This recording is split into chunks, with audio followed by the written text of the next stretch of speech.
All right, welcome to the United Matters channel. It's the match day today, and United is really going to be hosting the side of Tottenham Hotspur at the is going to be hosting Tottenham Hotspur at the Old Trafford Stadium. And I know you guys are really geared up for the day, and we are here to obviously bring you the latest news and information as far as this game of football is really concerned, to bring you the starting 11, right, and the bench, and how we really think this game is really gonna go according to how the manager wants to do his stuff. And I'm very excited about this game of football because I really have positive instincts about this beautiful game of football. So you can as well go into the live chat and really vote, cast your vote. You know, the prediction has been really put into your face. Tell me what your thoughts are about that beautiful game of football, and you'll thank me later. And I'm going to be reading out your comments, so go into the comment section and let me know what you think about that beautiful game of football. So here onto the United Matters channel, we're here to obviously call you upon to continue subscribing, because we bring you the latest news and information as far as everything is really concerned. Now, when you look at the starting 11 for the club of Manchester United, it has Onana, Mazrui, there is Delit, Martinez, Dallo, Ugarte, Kobe Mainoo, Fernandez, Garnacho, Zexi, and Marcus Rashford. That is the starting 11 for the side of Manchester United. When we go to the starting 11 for the side of Tottenham Hotspur, they're having Vicario, they're having Pedro Porro, they're having Romero, they're having Van de Ven, they're having Udogi, they're having Madison, Bentancur, Kulusevski, Johnson, Solanke, and Timo Werner. That is the starting 11 for the side of Tottenham Hotspur, and that's the starting 11 that Ange has gone ahead to name to obviously coming through to tussle it out with the side of Manchester United at Old Trafford. It will be remembered that Ange has never gone ahead to beat Erik ten Hag at Old Trafford because they've only played once, and it was a 2-2 draw, and it really resulted into one of the best showdowns into the game of Manchester United, and that has been one of the best of showcases at Old Trafford, and it has gone ahead to result into that. And we come into this game of football when Man United is having 7 points, and even Tottenham Hotspur is having Tottenham Hotspur is also having 7 points, and those points are really going to take us to the 10th tally if at all we go ahead and obviously win against them. You understand? So this is why this game is really very important for the manager Erik ten Hag, and that's why most of us believe that it's the best way to do.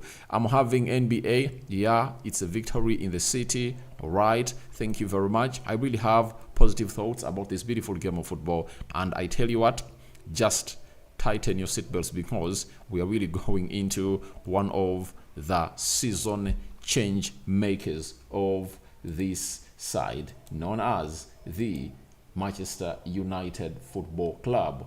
And I tell you what, if you love Manchester United, you really want to see lots of things really going or not going. You really like to see things going our way, and I know to it that it will come out into the best way possible. Now, when you look at Manchester United, the system that Erik ten Hag has gone ahead to obviously bring is all about a 4-2-3-1, and guess who is into the starting 11? And it looks like it's only one player that I never really got right, but it is Andre Onana in goal. Obviously, he has gone ahead to change a lot, let's all admit, and Manchester United is one of those teams that have gone ahead to hopefully benefit into the guy. And this is one of the signings that people went ahead to criticize hugely, you get. But as we speak right now, he is one of the biggest improved players into the league, and he's one of the best goalkeepers in there for you. When you look at his clean sheets, he's going to keep 5 games played, 3 clean sheets. Remember, he kept a clean sheet against Fulham, he kept a clean sheet against Southampton, and a clean sheet against Crystal Palace. That is Andre Onana. So by him continuing to do that, we obviously have to really thank him for obviously not succumbing to the pressure that was really put on him as a goalkeeper of Manchester United last season, because last season we have all admit that there are certain games that he went ahead to obviously cost the club of Manchester United, and single-handedly, a moment.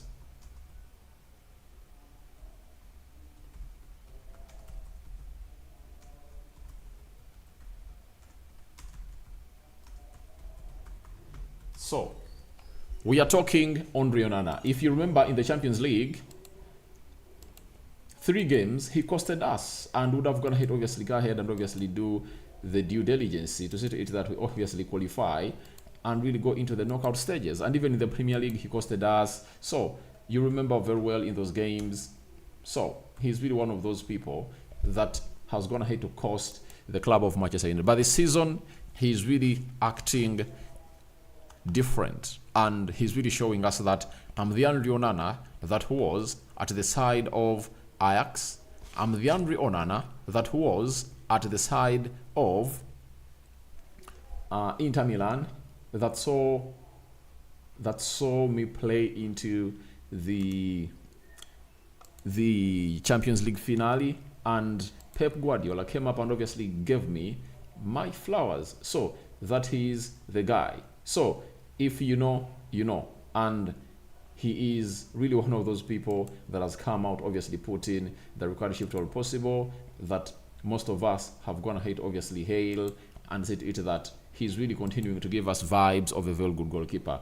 Mazurui, one of the best right backs in the league, and he goes ahead to start at the right back position for the club of Manchester United, and that is really very important because he has really gone ahead to come in here and fit in like a glove at the club of Manchester United, and that's what this guy is obviously offering to the side of Manchester United, and that he's none other than Mazurui. Left back, it's Dalot, and Dalot is really doing the needful to obviously putting the record shift all together, and it's really gonna be another heated one into the mix. So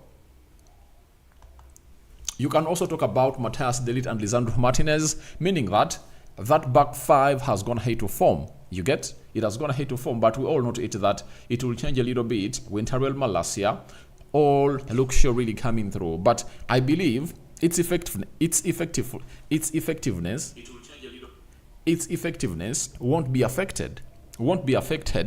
Not even an inch. Why? Because Lisandro Martinez has already played with either Luke Shaw or Tyrell Malacia, and you see he's a left-sided centre back, and this guy known as Dalot will move to this side, and then either Luke Shaw or Malacia will obviously play this side. But the huge concern will be on how De Ligt will obviously match with Dalot, if at all Dalot is being played here, because for De Ligt, he's having a very good communication in between him and Mazurui, because they play together at Ajax and they also play together at Bayern Munich, meaning that they know each other like a glove. They know each other very, very, very well. So that's how things will change. But it looks like the back 5 has gone ahead to form, and that's the consistency that you'll always want to look at every time. You get? And when you're really having this quality back 4 and back 5, you obviously get to understand that things will move on as planned. That's why it's that ever since this back 5 formed, I think we've only gone ahead to concede 3 goals against Liverpool. I don't know you conceded them, but that was the first time this back 5 played together. And against Southampton, it was 3-0. Against Crystal Palace, it was 0-0. And today is going to be the 4th game of this back 5. And we wait to see how they're really going to deliver to the fullest into a game of this magnitude, where they need obviously come up and obviously put in the required shift all together. We go to the midfield. I called in for that double pivot. If at all you really watched the match preview, Kobbie Mainoo and Manuel Ugarte. You get? So when you look at the double pivot, it's the long-awaited double pivot, and most of us thought that when Erik ten Hag went ahead to obviously get on Ugarte in the game of Southampton to play 20 minutes alongside Kobbie Mainoo, he was like preparing him to come up and obviously start in the game of Crystal Palace. And from nowhere, he never started him. And today I was like, if Erik ten Hag doesn't start Manuel Ugarte, start Eriksson there, I'm going to be fuming. Why? Why would I be fuming? Because you got in a player of 60 million euros, and he's one of those players that we believe deserves to be playing to that position, as we know what he puts on the table, and you bench him in a game like this. It is uncalled for. And all the excuses that Ten Hag has been giving for me have been really lame, and I don't really see them making sense. And in the due course of them not making sense, I tell you, they are some of those that have gone ahead to cost us points in the previous games, and we've gone ahead to obviously blame him. Because if you look at teams and how they play, you need players that are really comfortable onto the ball to obviously come up and obviously do the needful and win the game. You must be having people to come off the bench and do the needful, like Eriksson, Amad Diallo, and very many others. So, if you start with Ugarte and Kobe Mainoo, that's fine. But who do you have as the game changes? Because Ugarte is a very good player, but it's very hard for him to come and change the game. You know, he can help you when you're really leading and you really want to get control of that midfield. But attacking-wise, I think it's better you take off Kobe Mainoo and get on Eriksson onto the pitch to obviously play as a number 8 into that game, because Eriksson has a touch of creativity. So I think those are things that Erik ten Hag has always gone ahead to get wrong, but this time round he has gone ahead to obviously get them right, as you see in here. So Ugarte and Kobe Mainoo, as I predicted into the probable starting 11, are into this. Then Alejandro Garnacho, I never thought that Garnacho was obviously going to come up and obviously start. That was my big question. And I thought that Ahmad would obviously come through and start, but I've gone ahead to understand that Erik ten Hag has found himself in a situation of really not having game changers of the game of play, because when you take off Zexi and you take off Amad Diallo, you lack creativity. You know, now he's doing this because he knows to it that he will need what we call creative minds off the bench, and one of those creative minds is Amad Diallo. And if I told you have Garnacho start, Rashford start off the left, Bruno Fernandes into the central attack midfield, and Joshua Zexi leading the line, it obviously puts in the hugest implementation possible for the club of Manchester United. So I believe that Garnacho is going to be taking on Udogie, and we'll be waiting to see what he's really going to come up and obviously offer into the mix. But nothing is impossible, but these players are really going to be doing the needful. Garnacho, on his down the right, he looks good, and it looks like maybe Erik ten Hag is really looking at a counter-attacking team, but we are waiting to see how he's really going to make himself good. Marcus Rashford is one of those players that has gone ahead to score back against Tottenham Hotspur, and in a game like this today, you expect him to operate at full pelt. Do you know why? Spurs play a high line, and there is going to be a lot of space behind that back line of Spurs. I tell you, there is going to be a very huge space, and United might be having a plan to obviously utilize it and work upon them. So we are waiting to see what is going to be the game plan, because is Erik ten Hag going to come up and obviously say that I'm really going to maintain my style of play, or I'm going to come up and obviously change the style of play to obviously collect 3 points, to obviously ease on the pressure that is being mounted onto me? That is another huge question, and we can't wait to see how the side of Manchester United is really going to come out and play. But for me, I would love Erik ten Hag to stick to his style of play. That is exactly what I want. You get? I want Erik ten Hag to stick to his style of play, because if he continues to stick to his style of play, you get, I think we can obviously find means of obviously killing off the game. Bruno Fernandes, central attacking midfielder, I think this is one of the moments where he has to obviously rise up. You get? He has to raise up and really put himself into the mix. And I don't want him to really rise up by scoring goals. No, I want him to come up and obviously show us what he's really all about in as far as creativity is really concerned, because this is a kind of game that these are the kinds of games that really made Bruno Fernandes. Bruno Fernandes has almost scored against any big team into the Premier League, and he has obviously proven to us that he can do the needful and do the due diligence into the mix. So for me, I believe in a game like this, of this magnitude, he should come up and obviously raise and put in the Ugarte shift altogether. But he has been playing shit, and he has a chance to rejuvenate himself and obviously get himself up and running. Now, for Joshua Zirkzee, I think for a player that never had a preseason, he deserves all the flowers and a big applaud. Do you know why I'm really giving him that applaud?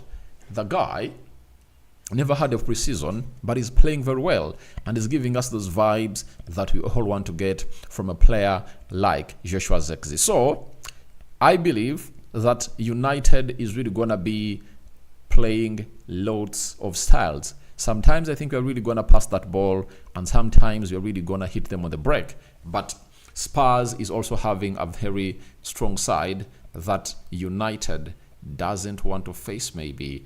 And here we go. Now, Vicario in goal. He's a very good goalkeeper. Like him or hate him, he's one of the goalkeepers he's one of the best goalkeepers into the league. And he's really a very good shot stopper and a very good ball distributor, but it will depend on how we kill off our chances. Right back is Pedro Porro. He's one of the best right backs in the league, and he's going to be facing Marcus Rashford. And we should obviously be focusing on his deliveries, because him going in front, high up the pitch, he's really deadly, and it can really cost you, or cost your side if at all you don't really mark very well. He's really a player that you have to look at and really note it, that he can really put in a cross that can really result into a goal, and he can also really score a goal himself. But can Marcus Rashford exploit that space? That is something else that we have to look at. Udogie is the left back for the side of Tottenham Hotspur, and I believe that Udogie is a very good left back. Hard, but can Garnacho really exploit that space that is going to be behind him? Can Garnacho really cut inside? Because for me, if I'm Alejandro Garnacho, if I'm playing along against Udogie, there is no need for me to obviously go onto the byline. I think cut inside on his weak foot and create damage, because Garnacho is very flexible with both foot. He's a double-footed player. You understand? He can really use his left foot and obviously cut inside. I think that should be the plan, to obviously make Udogie less effective in as far as stopping offensive play will be concerned. Right-sided centre-back, Christian Romero. This is a guy who is really very, very, very erratic, and I think if we impose a lot of pressure onto the guy, we can really get something out of this game. And through him, he can even get a red card. So I think we should target him a lot. Mark van der Ven, very good defender. And this is why they're going to play Highland, because these two defenders are really very fast. But how are we going to exploit that space behind Mark van der Ven and Christian Romero? That's really going to be the most important bit of it all. Can we have those line-breaking passes that can really see United beat that high line of Tottenham Hotspur? Very important. Now, midfield three, Bentancur, Kulusevski, and Maddison. Now, he has gone for what we call a single pivot. You get? And it shows you how much he believes that his team can come in at Manchester United at Old Trafford and obviously attack us, because Bentancur is the only CDM that is really there. Maddison and Kulusevski are really going to be attackive, and United has a chance to obviously close down this midfield and obviously win it, because if you're having Ugarte and Kobe Mainoo, I think we can win that. But he has gone ahead obviously show us that he has launched a war. He is ready to attack, and he is having Maddison and Kulusevski in the midfield. Brian Johnson, right forward. Timo Werner, left forward. And Solanke is being played as a centre forward. So, Matthias de Ligt, one, and Matthias de Ligt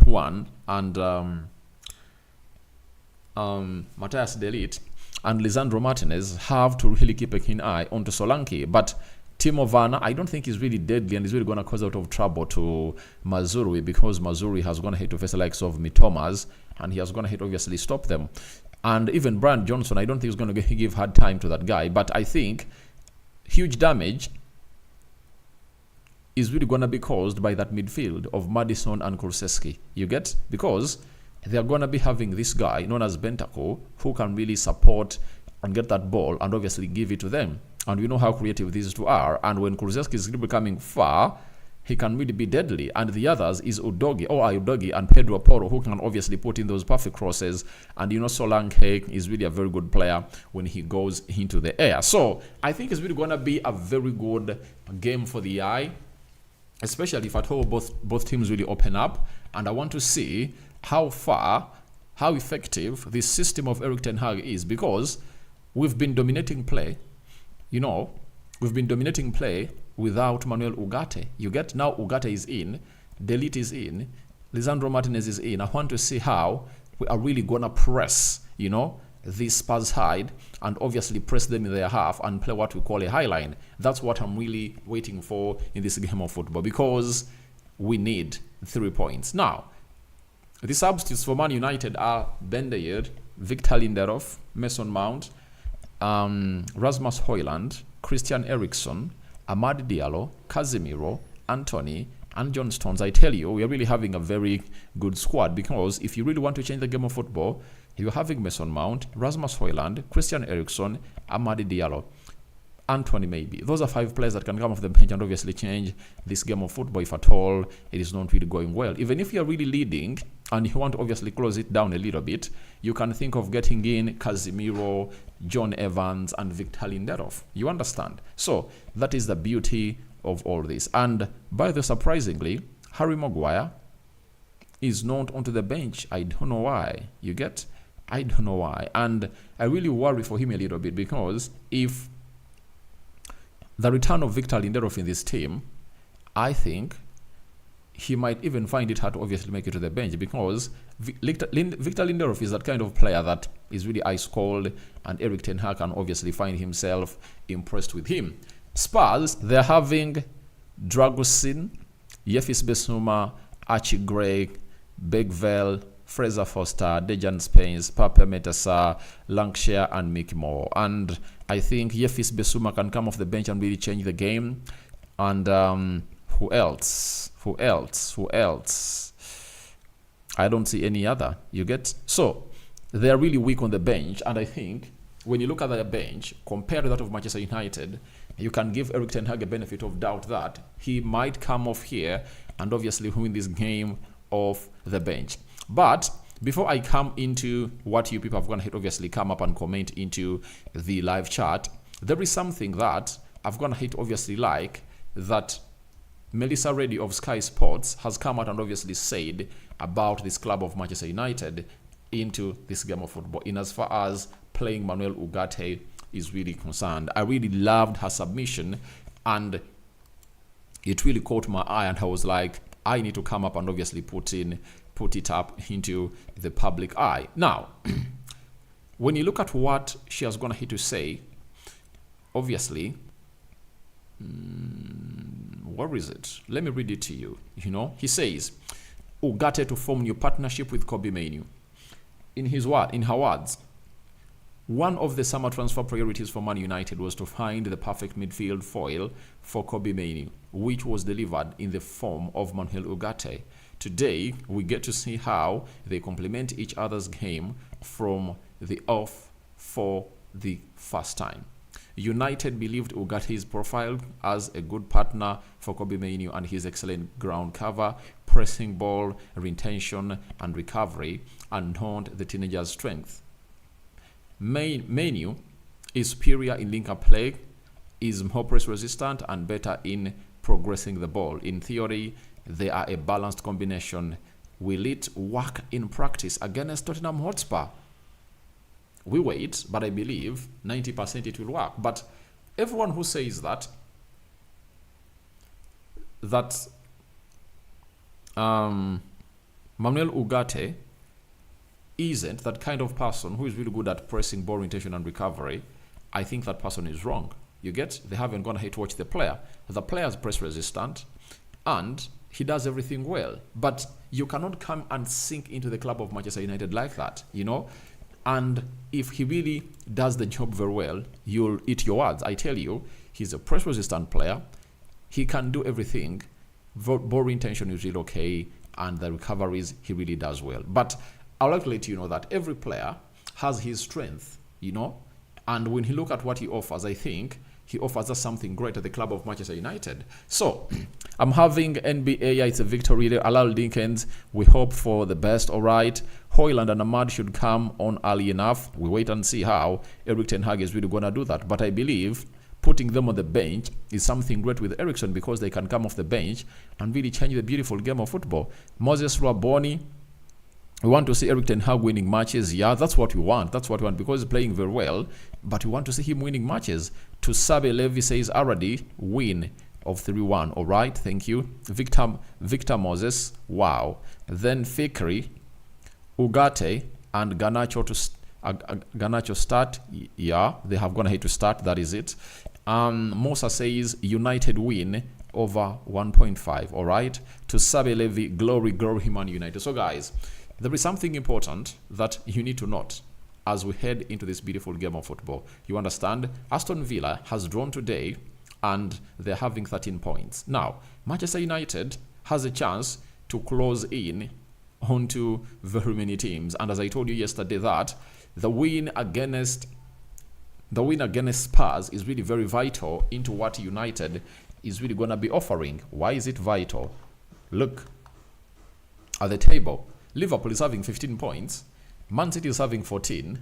And Arsenal is having 14. Chelsea is having 13. Aston Villa is having 13. Fulham is having 11.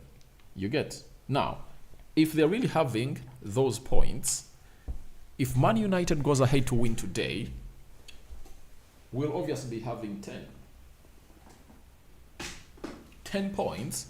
That means we are 5 of Liverpool, 4 of Man City and Arsenal, 3 of Aston Villa and Chelsea. And remember, if you win today and we are having 3 and we get 3 points, Man United will have a chance to obviously face off with a side. You get? With a side known as Aston Villa. And if at all we beat them, I'm just saying we can be level. So we are not far off from really doing the needful. And if you want to obviously close in the gap, we have to obviously close it now. If you are to close the gap, we have to close it now. Now, I've gone ahead obviously getting some quotes coming in through from Erik ten Hag. On Bruno Fernandes, he said, every season it's the same, and at the end of the season, he's the best creator in the Premier League, and he scores a lot of goals, you know? So that's what ten Hag has gone ahead to say. And on Spurs, if you want to see this, you can obviously go to our Twitter account. Everything has gone ahead obviously be put there. And on Spurs, it says, I like the way Spurs play. It's so intensive and attractive.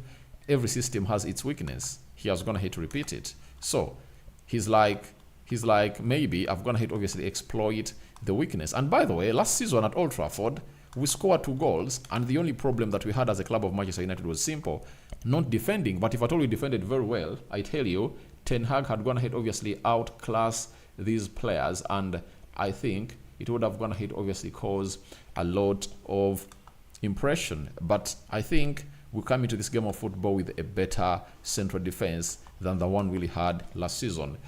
And he also says we have to kill off games. We create a lot of chances, but we don't finish enough of them.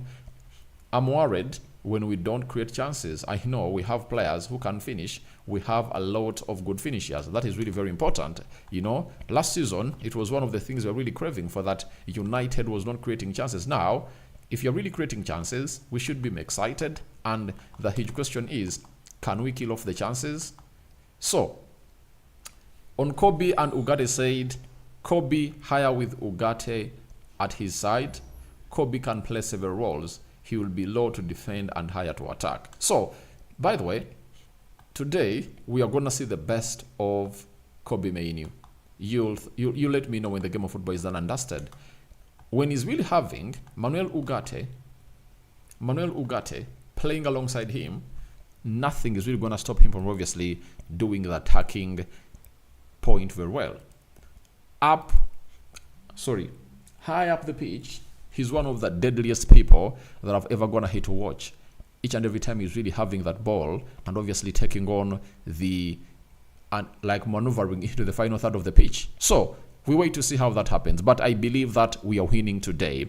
And I'm having Tune already. This game is very competitive, but I need a win for United. Obviously, I also need a win for the club of Manchester United. Now, let's end this poll.